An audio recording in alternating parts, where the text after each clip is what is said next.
Abdullah, how you doing? I'm good. How are you, Sam? Yes, not too bad, not too bad. Sorry, I'm a little bit late. I No, foolishly didn't put no. the Zoom link in my Outlook calendar, so your email came at a good time, so I was scrolling through. Right. Um, Sometimes, this last couple of minutes is always tricky, whether my guest forgot it or not. No, I was very good at putting it in my calendar, but yeah, as I say, without the link, which was a bit foolish of me. Good. I've never seen you in my life, Okay.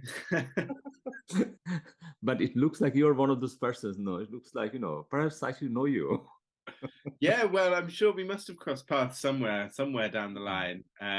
But yeah, likewise. It's one of those things, There's I suppose academia is a small world, but it's also quite a big place. So it's easy to get lost and yeah, not kind of recognize people. Have you been to Scotland lately? Gosh, when was the last? So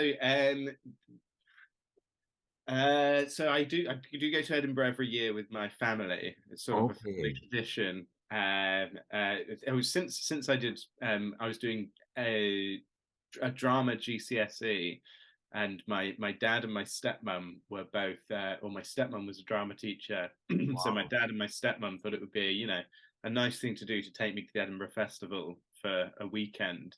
And ever since then, so since I was 15, it's sort of I think it was just me and them for the first couple of years, and then my brother and my stepsister thought that was terribly unfair, so they wanted to come along, and then we all just sort of go and meet up in Edinburgh once a year. But the last time I went academically, there was a spate of conferences in Glasgow and in no, mainly in Glasgow. There's a PSA.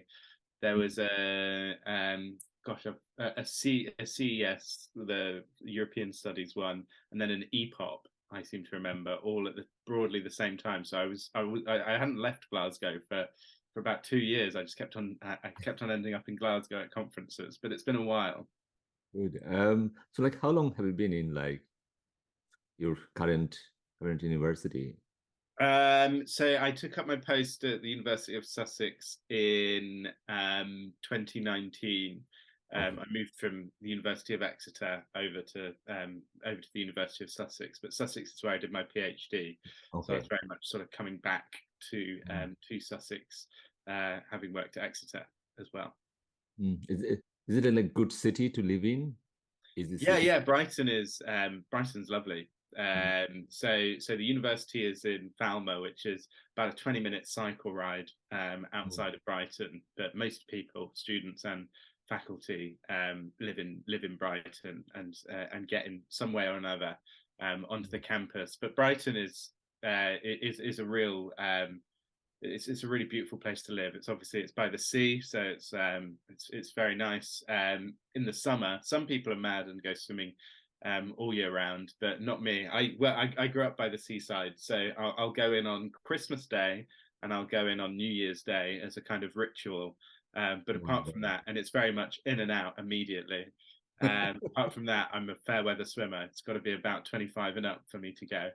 Um, but yeah, and aside from that, it's a really interesting place. It's politically even. yeah. So we have a Green MP, we have two Labour MPs either side, and then the rest of the pretty much the southeast is all blue. Although that's looking like it's changing with places like Worthing and Hastings. Mm. But in that sense, it's a real island amongst a sea of a real island of political intrigue amongst the sea of sort of safe conservative seats. Mm. Mm. I'm just wondering, in terms of your PhD thesis, that's the kind of, starting point of our academic career. I Mm. mean, what was on that? Your PhD thesis. Yeah, so my PhD, which has led into much of the much of the work that I do now. My PhD was on political financing, in particular, and looking at whether there were different ways of financing politics that led to a different type of corruption. So we have a Centre for the Study of Corruption at the University of Sussex, which is why I did my PhD there. I very much have my grounding in the analytical study of corruption. But in particular, what I was noticing when I was just getting started thinking about doing a PhD, I suppose, was there was a lot of discourse around introducing state funding as a means to reduce corruption in politics in the UK. And it felt like there was just this assumption that state funding in sort of almost inherently would lead to a less corrupt system and less corrupt system of political financing. And I wasn't quite sure where this assumption had come from, frankly. It didn't seem to be all that well evidenced that was an inevitability, if you will. So my starting point was, well, let's find out if that's the case. But then I got stuck into it a bit more and realized that perhaps actually it's even less useful to think about whether systems lead to more or less corruption, because actually there's no system which will be which will uphold perfect levels of integrity and be corruption free. It's a bit like, an analogy that I use at the moment, given everything that's gone on, it's a bit like attempting to reach zero COVID. It's just not really going to happen. Since you can't get corruption-free political finance, perhaps it's more useful to think about whether the different systems that we have in place lead to different types of corruption. So I did a study of the UK, because largely privately financed, and Denmark, which is largely publicly financed, and the systems actually, in terms of their political finance regimes, are quite similar apart from that. So it was quite a nice comparison to make, just to see whether there were different types of corruption that occurred or that people were worried about. And the findings were effectively, and these are becoming more and more accepted in mainstream political science, which is welcome. Finding was essentially a null finding. The answer, if my research question was, do different systems of political finance lead to different types of corruption? Finding was no, in a word. What I found was that whilst there might be sort of corruption might manifest in slightly different ways. So of course, in a system of state financing, you need to be slightly more careful about a misuse of state resources on a wider scale, because there's more of that going around. But actually, if you look at public perception and what the public are concerned about, which is really what matters, because political financing reform is generally justified in terms of, well, we need to make people believe in the system. We need to make people have confidence in our democratic systems. Generally, the corruption that the public are concerned about, whether it's state financing or public financing, is the outsized influence of donors. So even in countries where there's a high degree of state financing, donations still occur, and there are still these elite power networks, such that that's what the public are concerned about, just as they are in situations in the UK, which has a great deal of private sourcing, which suggests to me that the problem is actually much wider than just political financing. It's to do with perhaps a mistrust of politicians more generally. It's to do with a slightly uneasy relationship between wealth and power that permeates many liberal democracies. And generally just a feeling that perhaps people aren't as represented as they could be, such that reforms which just look at political financing and making people feel better about the political system through political financing are likely to fail on those terms. But if you introduce different reforms which can address perhaps representation gaps, which can perhaps address underlying inequalities in the system, as a whole package of reforms, then you might get somewhere in terms of public perception. Like in terms of teaching, do you teach these things as well in your classes? Yeah, so a little bit. So we run online.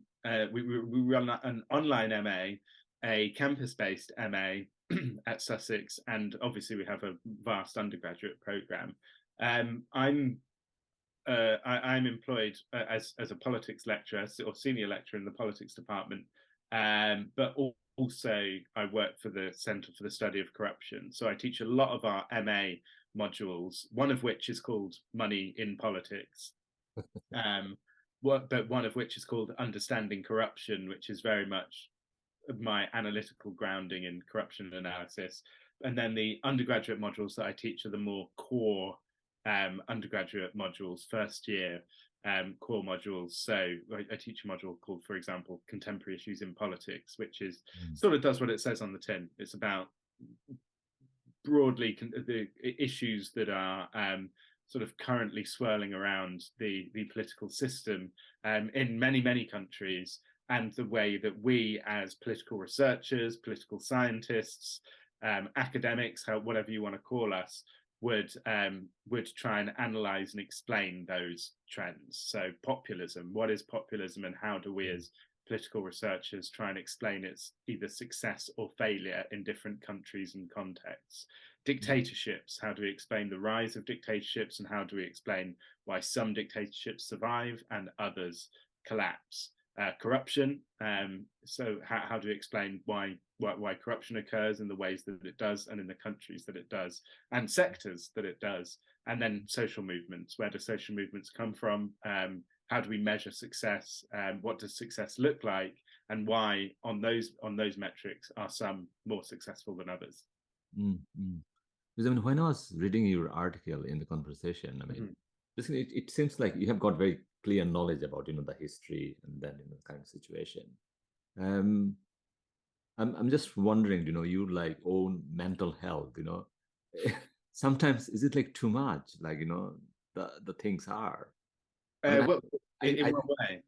I really struggled, like it's lots of bad stuff, isn't it? It's continuous, non-stop.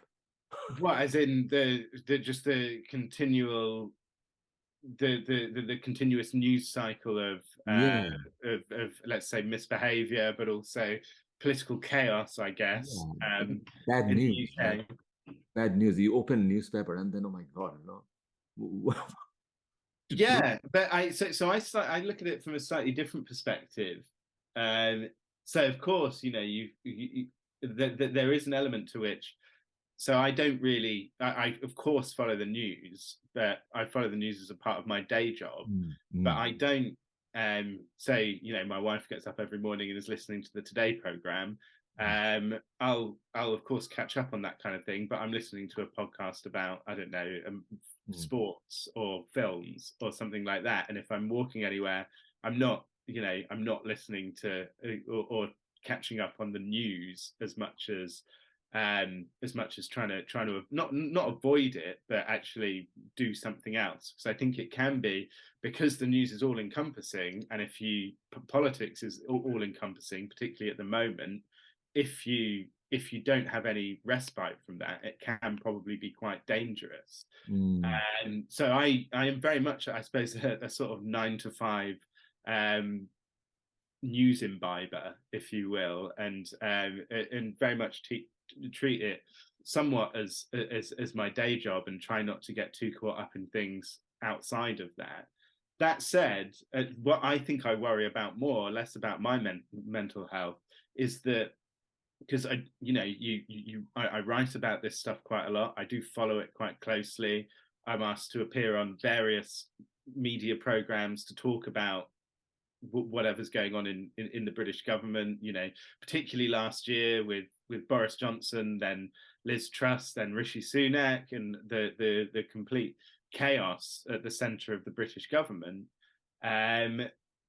You can start getting almost divorced from reality, I think, and not necessarily see it as a game, but you can get caught up in the drama so much that you kind of forget that this is real, and this is real politics, and it's not just, wow, what's going to happen next? It's not just something that you're watching on TV.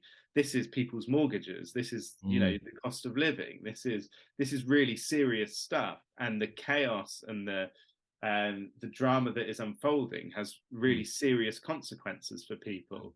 So I think it's quite hard, or what you need to constantly remind yourself of is that this is not a soap opera.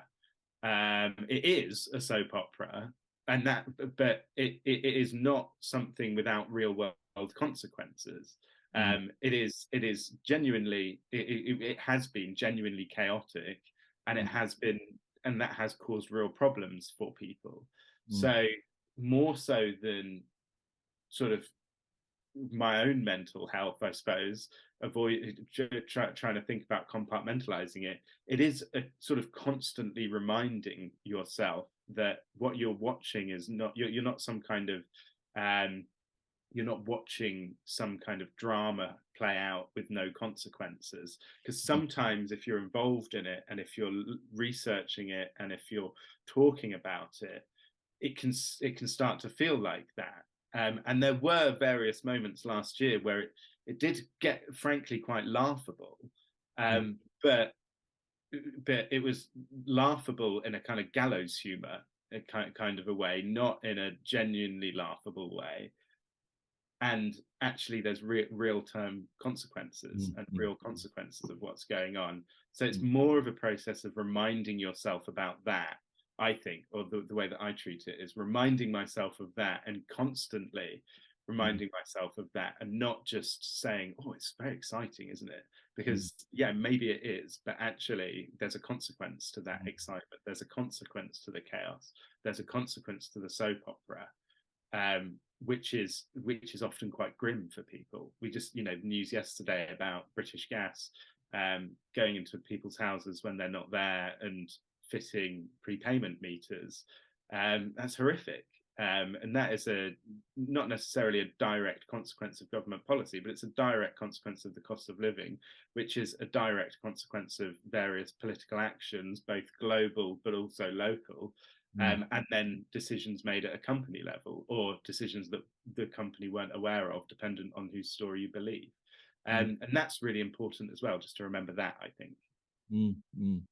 No, but like one of the things, because I've got two young children. So as a parent, sometimes I get worried that, what's going on? Like, what's their future? How they will cope with, this kind of things, the things we are struggling here now. So, as a parent, I feel like more agitated. And then the things I teach myself in my own career, I teach Edward Said, like more humane kind of stuff, about the humanity, more like positive things about the society, about the world. And then, when you read like your own country's newspaper, and then that really, sometimes I feel that, what's this? What's this about? Who are these people who are in charge of, running our day-to-day things? And these people will make our future. You see, like, so those kind of trauma really, really, kind of unsettled me. And I thought, and then I was like looking for some people, and then suddenly I found you there. And then, oh my God, this person looks, kind. I don't know, like the kindness always attracts me. So I was watching your interview with like the Sky News, and and I see like, there's a kind of sense of, I don't know, there's a kindness there. There's a like, I don't know, it's like this compassion there. The way the news come out and then, attack like, people, and okay, can you give me this answer? You are wrong or you're right, that and thing. But you had a decent conversation, and that really gives me hope. So that's like part of me coming back to you, like to hear the story from you. Well, that's very kind. That's very kind of you, I suppose. That's very sweet. I hadn't really thought about it like that. But so likewise, I have a baby that just turned 1. So obviously that's something that causes you to reflect on all kinds of things. In fact, you might hear in the background, I think it's his nap time, and my wife is desperately trying to persuade him to have a nap, but he seems less convinced. But that certainly makes you reflect on these things, and I think gives you a sense of perspective that you don't have. It's all the cliches that people say about having a child, and about, I suppose, the world that you want them to grow up in, and I suppose the kind of lessons that you want to impart on them, and the kind of atmosphere and or the kind of way in which you would ideally like them to behave, but given that they should also be their own people. And I suppose my position to speak to your slightly broader question, or to speak to what you were saying about, I suppose, some of the slightly less savoury aspects of perhaps the way that people debate politics, particularly in the news, is that you don't really get anywhere having big shouting contests and slanging matches. And I would hope that one of the things that he grows up thinking or knowing that is at least my, I was going to say my policy. That's quite a bad way of putting it. My outlook is that we should be able to have decent conversations about things, and we should be able to have educated conversations about things. I think that the most important thing that we say as academics, and it's sort of our whole outlook in many ways, is I don't know, or oh, that's quite interesting, and then try and find out more, rather than I am absolutely sure that this is the answer. Particularly as social scientists, something that I tell my students all the time. You know, if you're wanting to find not necessarily facts but laws and truths, we have some of those, but we certainly don't have them in the same way that that you might go into a classroom and discuss the law of gravity, and we can be pretty sure that a pen will drop from someone's hand and hit the floor. We have theories and laws in what we do, but broadly we're studying a social science which is about people who are unpredictable, such that there's a lot that we don't know. We educate ourselves and think about ways to explain things, and we have frameworks for understanding, but we are still surprised by outcomes. And that's not necessarily a bad thing, and it's not necessarily a bad thing that there are multiple explanations for one phenomena, for everything that's happened in British politics in the last year. There are multiple explanations for why that happened. For the cost of living crisis, there's multiple explanations for why we are in the state that we're in at the moment. For the Liz Truss experiment, there's lots of explanations for why that occurred.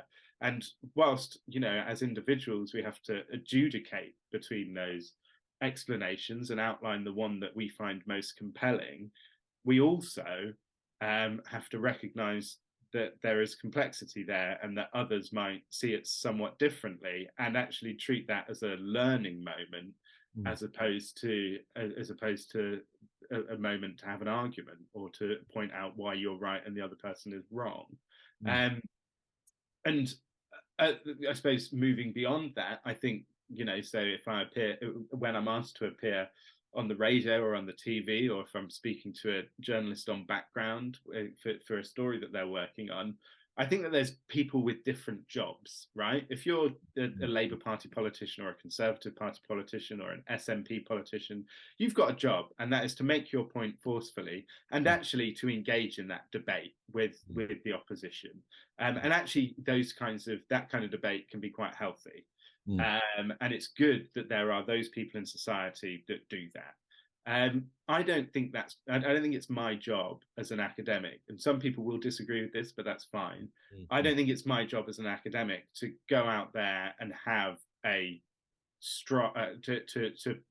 to have an argument in that way, to go out there and be quite as forceful in the same way and as partisan in the same way. I think it's my job as an academic, when I'm asked to do that, is to say it as I see it.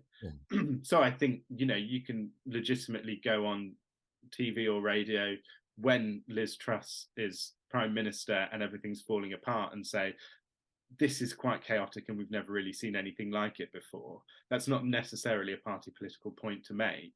But also to give some kind of measured response for why this might be happening and what the potential outcomes of it might be, and also how we might have got here, what the challenges for the Labour Party to respond to that is, the SNP to respond to that chaos is, and what the challenges for the Conservative Party are, in either thinking we've made a terrible mistake and how to get out of it, or whatever. So I think it's actually a slightly different role that we should play as academics. that's not to say that we can't say, well, I've actually done quite a lot of research on this, and this is why I think this is a bad idea. If you're asked about that, or this is why I think this political party perhaps is particularly dangerous. I suppose my research is slightly out of specific research on political parties, such that I wouldn't feel comfortable doing that and taking that much of a stance. But I have, for example, been asked about electoral regulation before, and the Elections Bill, now Act, that was going through Parliament in late 2022. And on that, which I've done quite a lot of research, which I've appeared in front of parliamentary committees outlining my position, I would feel much more confident saying, the voter ID part of it is unneeded and actually quite dangerous. The changes to the Electoral Commission are quite dangerous for a number of reasons. But again, it's about doing that in good faith rather than just looking for an argument. And that's, I suppose, what I try and put across. And also is to bring it back to your more grounded point, I suppose, the kind of thing that I will try when if he ever listens to me. He doesn't even listen to me now, and he's only one, so I can't imagine he'll listen to me when he's grown up.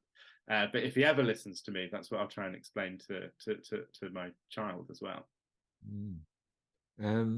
So like I think now I came to a point that I need to go back to your article a bit.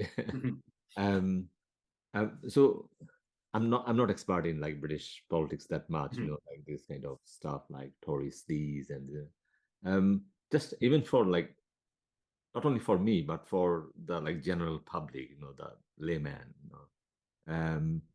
Can you give us some kind of understanding, like like the sleaze and these kind of words? I mean, why do they use this kind of word? Then sometimes when I read this kind of like behavior, I mean, to me it sounds like this is just criminality, isn't it? Or just like corruption. But they don't call it corruption. They don't call it like criminals. They call it sleaze. I mean, yeah, it's quite. So I think I don't think it's unique to the British psyche, but there's certainly a sort of almost euphemistic approach to language that perhaps we have when we're talking about our own behaviour. But I think as the English language is rife with euphemisms more broadly, and sleaze encapsulates what you would typically understand as criminality, corruption, impropriety, and misbehaviour, all under one quite handy umbrella. And I'm certainly sympathetic to the notion that it's perhaps British people trying to slightly sugarcoat what they would see in other cases and contexts, and call in other cases and contexts criminality, corruption, impropriety, and bad behaviour. That being said, that's what it should be understood as. Sleaze sort of broadly came out in the 1990s, which is what the article was particularly. The article that I wrote was particularly a comparison between what we're seeing now and the John Major government of the 1990s. And sleaze was a word that became ubiquitous in the 1990s to explain this broad umbrella of corruption, criminality. Some people did go to jail, unethical behaviour, bad behaviour. That occurred under John Major's, not his whole premiership, but particularly his government from 1992 to 1997, such that whenever misbehaviour and corruption and criminality and any kind of political impropriety has occurred since then, in Labour Party circles and in Conservative circles or in other political circles, sleaze has become this sort of umbrella term for, if you want, political corruption in the UK. So when politicians engage in anything that we might consider to be slightly dodgy, it's usually referred to as a sleaze scandal. It is particularly, I would suggest, a phrase associated with the Conservative Party because of its origins broadly, 1992 to 1997, such that because this current government or because let's say the Conservatives from at least 2019 to present have found themselves in all kinds of hot water. That's probably a bit of a British euphemism that I've just engaged in there, but have found themselves in all kinds of hot water around corruption issues and scandals and affairs and episodes, that they have that it's sort of come back to haunt them, because it's quite if you are either literate in British politics or are not so literate in British politics but were around at the time, that's something that immediately you can recognize. As I remember Tory sleaze from the 1990s, so it's quite easy. It's quite an easy shorthand for the newspapers, for political commentators, for anyone to say, here we go, this is sleaze again. So it is sort of slightly euphemistic, and I think that's fair enough. It's also quite a good shorthand, journalistic shorthand, if you will, but perhaps it can be used analytically as well, for particular misbehaviour, and actually a particular pattern of behaviour that you can tag to the Conservative Party, particularly. One thing is like John Major has been in power for almost 7 years, isn't it? Mm-hmm. After going through all those things happening around him, that's quite a feat. I mean, no, he could still survive 7 years. Yeah, and there's other things to remember about that, really, which is that I think there are important differences. So John Major, I mean, what we slightly need to separate is the 1990 to 1992 John Major, who took over from Margaret Thatcher and was actually very popular. Yeah. And won, somewhat surprisingly to many people, re-election in 1992. Then almost immediately after that, Black Wednesday happened, which was an economic crash, broadly defined, which completely shot the Conservatives' standing on economic competence, perhaps not dissimilar to what happened with Liz Truss. And then we have the 1992 to 1997 period, which is what we should understand as the period in which John Major was caught up in all kinds of sleaze scandals. But the important difference is, and I should have probably been a bit more careful with my language there, is that John Major, John Major was not himself involved in. All those subsequent things did come out, or subsequent that at the time John Major wasn't engaging or wasn't found to be engaging in these sort of sleazy activities. It was tied to the John Major government because he made this big announcement about actually a much wider policy agenda, but of what he called the back to basics agenda, which was, again, slightly simplistically, a return to Victorian values of honesty and decency, but much more broadly than that. But because he'd said this, and even the conservative-leaning press, especially after Black Wednesday, were certainly agnostic, if not openly hostile to John Major and the John Major project, they used this term sleaze, tied it to the back to basics agenda, as effectively as a stick to beat John Major's government with. But the people engaging in this were more often than not quite low-level ministers who are, with apologies to them, most famous broadly now for the fact that they were caught out in various sleaze scandals. If you say the name David Mellor to most people, they'll probably say the words or the phrase Chelsea football shirt, which, if you don't know about, and your listeners don't know about, I wouldn't recommend Googling it because it's not a very nice image. But this is the scandal that he was caught up in. So because of that, John Major himself, in terms of him being prime minister and leader of the party, was somewhat insulated because it never really approached his his inner circle, if you will. Mm. He did face leadership contests, but they sort of petered out. And actually, all the more remarkably, he had a very small majority, which pretty much shrank to nothing, given defections and various other things up to 1997, which is very different to the present day, where the Conservatives have a pretty significant majority, such that any leader, frankly, should be somewhat insulated from these concerns. One of the big differences is that rather than these scandals or sleaze scandals being the preserve of your lower level MPs in the 1990s, this is something that has sort of infected the body politic from the top down rather than perhaps from the bottom. So in Boris Johnson in particular, and I think even his allies would say this, he has a very, I'm going to try and be diplomatic, lax approach to standards in public life. He approaches them as if they don't matter, and not as if they're some. So I suppose I'll slightly rephrase that. He doesn't approach them as something that doesn't matter, but he approaches them as something that slightly get in the way of the things that he wants to do, and frankly are sort of a bit like a fly that should be swatted away. An annoyance, this approach to standards. And, and I think that's even his allies would say this, because that's in many ways his USP.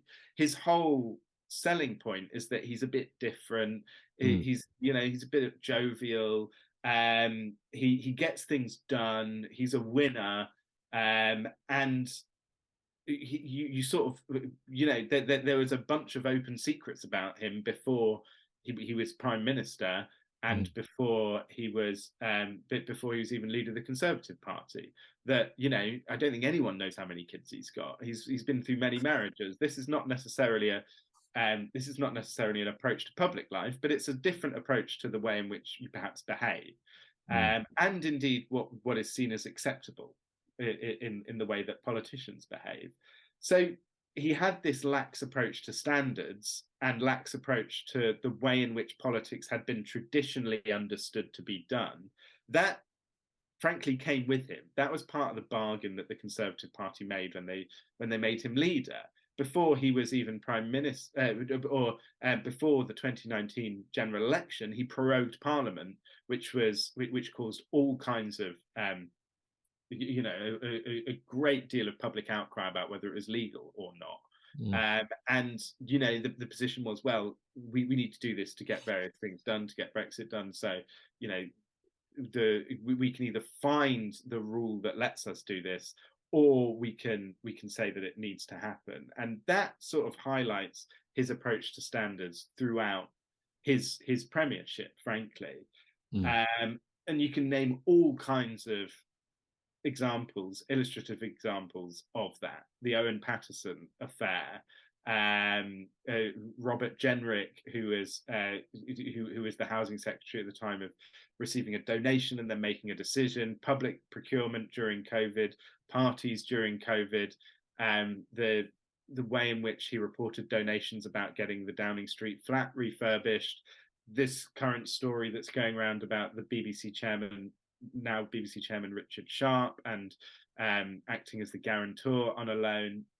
He just has this lax approach to standards, which means that actually the sleaze and the conflicts of interest, the corruption, accusations, start from the top and come out. So that's what eventually did for him. That's why he couldn't survive as long as John Major, even with such a majority. That's not necessarily what did for Liz Truss, because that was a whole other thing, let's say. But the problem that Rishi Sunak has is that he has sort of inherited this perception of the Conservative Party, which is a very hard thing to respond to. So what he did is essentially create a new back to basics, a new stick for the opposition, and a media who, let's again call them slightly Rishi Sunak agnostic, even the Conservative press, to beat him with.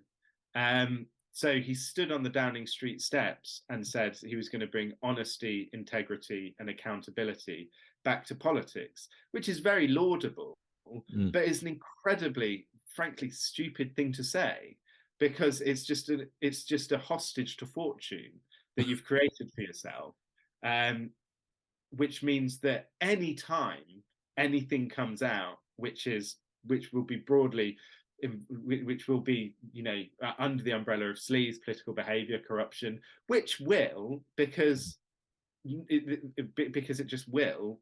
These things happen in politics. That's not to say that all politicians are corrupt and misbehaving. It's just these things will happen, and they have. And someone's going to get that stick out and say, but you stood on the Downing Street steps and you said you were going to bring honesty, integrity, and accountability back to politics, and you haven't. Why haven't you sacked Dominic Raab yet? Why haven't you sacked Nadhim Zahawi yet? Well, due process, okay, he's been fired. What's the deal with Suella Braverman at Home Secretary? How are you going to respond to Boris Johnson when he stands up in front of the Privileges Committee into the inquiry about how he misled Parliament? What about your fixed penalty notice? All these things, it just invites questions and essentially gives your opponents a stick that says, you can hit me with this, free hit whenever you want. And it's just, I can see why he did it, because I think what he felt like he wanted to do was say, I'm Boris Johnson in substance, i.e. the policies that Boris Johnson got elected on, I will enact, but I am not Boris Johnson in style. I am a departure from the chaos of the last 3 years. And the problem that he's got is that he's, in doing that, he's sort of opened the door in the same way that John Major did, trying to sort of reignite the agenda. He's opened the door for attacks that you just can't see stopping, frankly. Does it mean, like, I mean, the way I see, like, Rishi Sunak, I mean, he has got all kind of idea and all these things, but it seems like the way he behaved, the way he picked up people for his, for his structure, it seems it's quite compromised himself, and then that I think that made him pretty weak prime minister. I mean, that's my first thought about him, and I think when like more things will pile up on him, and I think he'll just break. Well, again, that's a comparison we can draw with the 1990s, which is that John Major was leading quite a tired party that had been in power for a long time, that was incredibly fractious. There was this element of the party that John Major called the bastards, right? That were your sort of hardline Eurosceptics that made his life, frankly, a living hell within his own party. I don't think, although perhaps it'll come out in memoirs down the line, that Rishi Sunak has a wing of the party that he describes like that. But what he has done is inherited a tired party that's been in power for a long time, and an incredibly fractious party. A part of this chaos that we saw, particularly during Liz Truss and the end of Boris Johnson, is a result of a party which is factionalized. Essentially, it's an institution that, if not breaking apart, has lots of different warring factions, but in particular, sort of two broad sides, which is your sort of hardline Brexit, if you will, very strong Boris Johnson supporting wing, and then a slightly still Brexity, wing, but a wing of the Conservative Party, which is perhaps slightly more socially liberal, if you will, slightly more of the, let's say, the Cameron compassionate conservatism side. Many of those people actually left Parliament in 2019 or left the party, people like Dominic Grieve, people like Nick Bowles. But also, so you have this sort of slightly more socially liberal wing of the party. Then you have a much more hardline wing of the party, which can be not entirely, but somewhat separated down a Remain and Leave cleavage. But I think that's probably a bit too simplistic, because you'll struggle to find you'll struggle to find you can find Remainers in the Conservative Party, parliamentary party, but people that voted Remain in 2016, but not people that probably would advocate a return to the European Union, for example. But anyway, it sort of goes down that line, and because of that, it's a very hard party to balance, and it's actually a very rebellious party. So there's all any prime minister finds themselves lacking in power and actually quite weak. And Rishi Sunak knows this and knew this in becoming, when he became prime minister. Boris Johnson, was ousted because everybody resigned, essentially. Liz Truss went because she lost the faith, because she lost vast swathes of faith of the parliamentary party. So what Rishi Sunak had to do is, fairly or unfairly, he was sort of pegged as being very representative, despite the fact that he's has always been pretty strongly focused and supportive of Brexit in 2016 and before. He was sort of pegged as this sort of technocratic, slightly socially liberal, Remainy or Brexit in name only politician who was very much came from that wing of the party.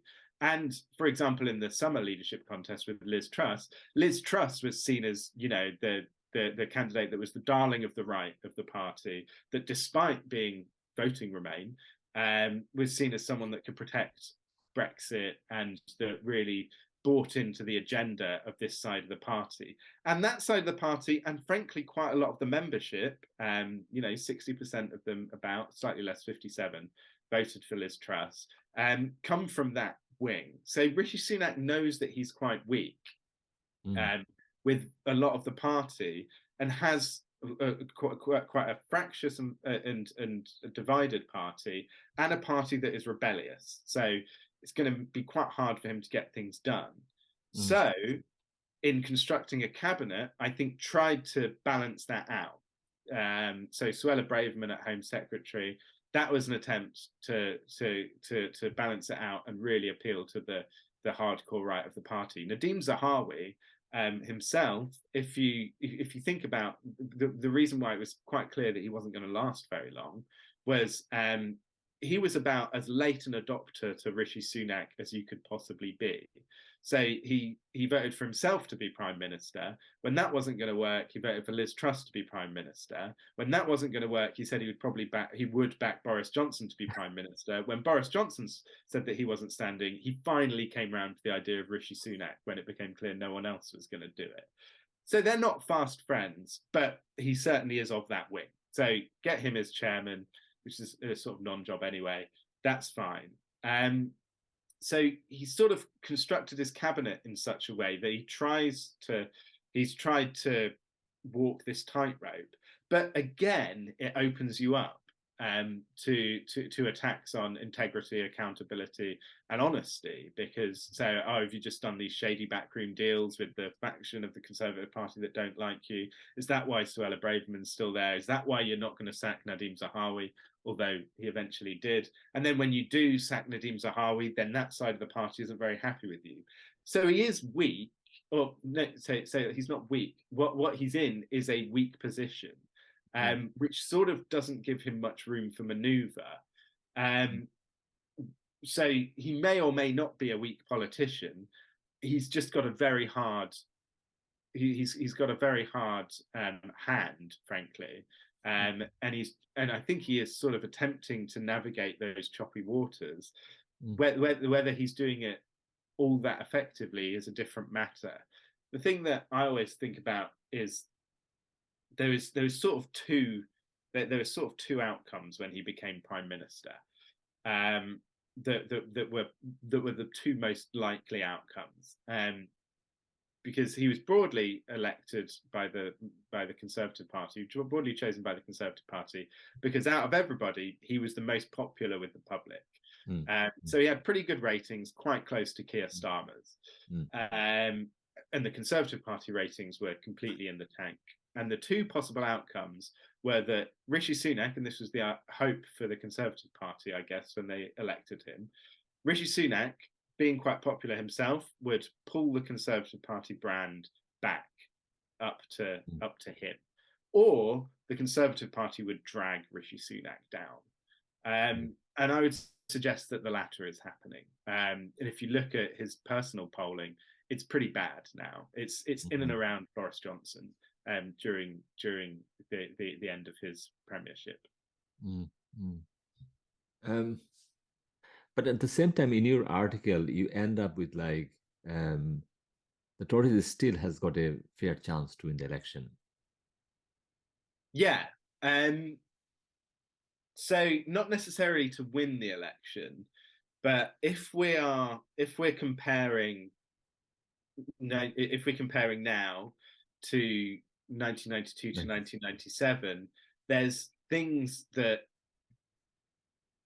we need to consider about, frankly, the electoral terrain that we find ourselves in, and that is very different.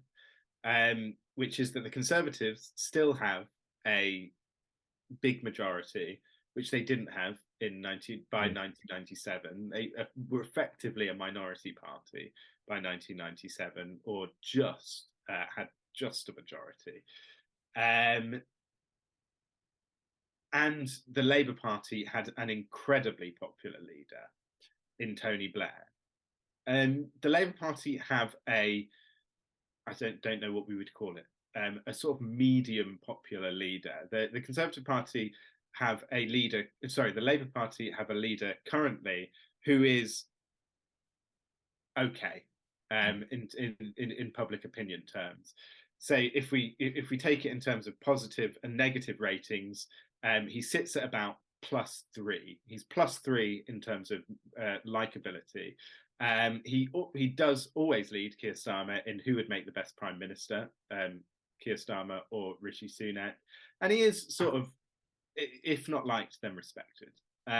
Tony Blair was incredibly popular, and Keir Starmer is yet to, set the political world alight in the same way that Tony Blair did. And in the same way that convinced all kinds of people to switch to the Labour Party. Now, it might be that he doesn't need to do that. It might be that he just needs to be not leading the Conservative Party and leading the Labour Party, and that's enough. But one thing that is important in these elections is the leader of the party. And we do know that Keir Starmer is not as popular as, for example, Tony Blair was, but he might not need to be. That might not be a problem. So that's one thing which should give us a slight pause for thought, is that Keir Starmer is not quite as popular as Tony Blair was, if we're doing a direct comparison. And then the other thing is this huge majority that they've got to overturn, and which means that they need a big swing from the Conservatives to the Labour at the next election to achieve that. Currently, as the polls stand, they would get that. What they need is about a 15% swing from Conservatives to Labour to achieve a majority. They're currently about 20, if you average the polls, they're currently at about 21, 22%. That's a landslide. That is landslide territory. That is close to electoral decimation for the Conservatives. If it stays like this, not beyond the pale, they've done it against a significant backdrop of some of these concerns. But if we assume, which is not an unreasonable assumption, if we assume the polls narrow a little bit, this is the nadir for the Conservative Party. If we assume that they narrow just to 15 points, then that's a majority. If they narrow a very slight majority, if they narrow just a little bit further, then we've got Labour in power, but as a minority party or in coalition. If right down to the swing that Tony Blair and the Labour Party New Labour got in 1997, which is about 12 percentage points, that's, I think, still barely a Labour majority. So we should be careful of just assuming that the Labour Party are going to win this stonking majority, we should be careful of assuming the polls will stay the way that they are. And this is before we get onto Scotland, right? This is before we get onto the fact that the SNP, I hope they'll forgive me for saying, weren't really anyone from the SNP will forgive me for saying, weren't really a factor in 1997. They, they're a party. They were there. Devolution was on the agenda, but they weren't the political party they were now. So the Labour Party can't rely on Scotland in the way that they used to. Nor can the Conservatives, but the Labour Party, there were a bunch of Scottish seats that they can't rely on anymore in terms of forming that government. So we've got the electoral terrain, which isn't necessarily friendly for the Labour Party. That should give us pause. I mean, the other thing to say is, whilst we assume that the polls will narrow, there's, what if they don't? What if we are in a cost of living crisis? People are out on strike fairly consistently. It's hard to see how things will improve. There's nothing to say the polls have to narrow, but I think if I was, I suppose, a betting man, which I'm not, I would say that the probability is 60%, 60 to 65%. I would put towards the polls narrowing and it being a Labour Party that form the next government, but not necessarily on an overwhelming majority that we might expect if we're making a direct 1992-1997 comparison. But a not insignificant chance that the polls narrow and the Labour Party form a quite slim majority or minority government. And then an even slimmer possibility, but something that's not insignificant, that actually things just get much worse for the Conservative Party. And we do actually look at almost absolute decimation for the Conservative Party. There's nothing to say that parties last forever. And it could be that if they don't get their affairs in order, that, they see themselves, even in the UK, the Liberals were one of the strongest parties right up to the 1920s. Look to Canada, and the Conservative Party there completely collapsed. Look to France and the Socialist Party and the Communist Party. They're not really, or the Socialist Party in particular, are no more. So the Conservatives sort of do need to get their house in order and quick if they don't want to go that quite unlikely but not insignificant, not an insignificant concern route of devastation, frankly. Thank you, Sam. Absolutely. I think you did an excellent job. Like things I tried to explore, and I think you did on the top. Everything is top notch here. But also I would love to come back to you because these things worry me, and then I think you are the right person to talk it through. It's kind of my kind of therapy session. Happy to.